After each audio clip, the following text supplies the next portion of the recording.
I had black friends, Yeah. which was interesting remark because it's kind of, something that's unusual in a way because it's expected. It's unusual for someone to remark about it. That's what I mean. But what I really want to go to is what seems to be an expression of concerns about your betrayal. Their questions seem to suggest that you have betrayed the race. What's wrong with you? Why did you move in with a white person? So that's how they're responding to you. But I want you to go back to what your own feelings were when you could not tell your mother that the person you are moving in with, you're going to be sharing an apartment with, is white.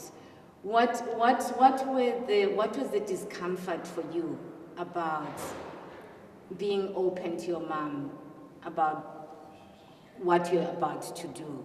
You didn't say anything to her about her being white. And you also were startled in a way that this is becoming a reality.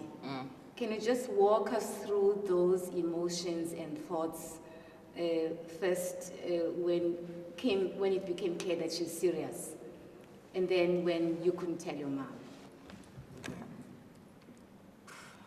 How do I explain? Okay, maybe the black thing, friends thing, I think I like saying it. Why? Because white people like saying they have black friends. So for me, in one level, it's like the irony of the story. So might as well use it while they're using it. So because of the political stance on that matter as well. In terms of my mother, I think because I grew up in a township. I grew up in a very violent township, actually. Kagiso was during the Inkatha days in 1992, where there was like the Inkatha and so on. Where my mother, for me, and also because maybe of her background, even though she was not educated and so on, because of her background, she always had to say, you have to stand for yourself as a black person. She used to recital this song. If a white person comes to you, we grew up in Krugersdorp, so you can imagine it was a very Afrikaner town as well. So, if a white person comes to you and actually says something, she will sing the song, Afrikaner, Groot Banana, they go to bed without a shower. So you can protect yourself. And so it's like Afrikaner, rotten banana, they go to bed without. So I grew up with that sense in my head that my blackness cannot be questioned by any white person. So I never had that. And my mom said, at least the decency you can do, since I didn't have the opportunity to stand up for yourself. And you are black and you should be okay with it. And you should be proud of yourself.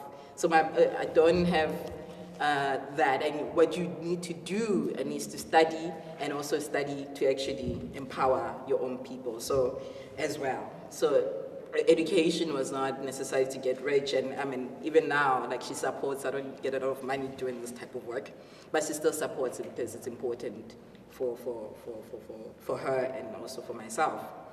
So I grew up with that. The discomfort was now telling her and what it means for me as a black person growing up in that family, that I was scared that she would think I have succumbed.